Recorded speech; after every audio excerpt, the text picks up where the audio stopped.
जय जोहार और जय छत्तीसगढ़ संगवारी हो। आप मन छत्तीसगढ़ी वाला गीत सुनता हो का जी? आप मन ये वाला सिंगर ला जानता हो का छत्तीसगढ़ के?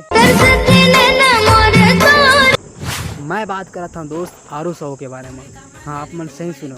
काबर कि ये सबले कम उम्र के छत्तीसगढ़ में ऐसे लोग गायिका है ना, ये पूरा छत्तीसगढ़ में तबाही मचा दे।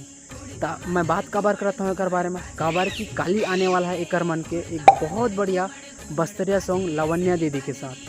तो आप मन इला जरूर देखा। और हाँ, ये जो सॉन्ग है ना वो बस्तर के बारे में है और बहुत बढ़िया वाला लगी। बादर गरजे से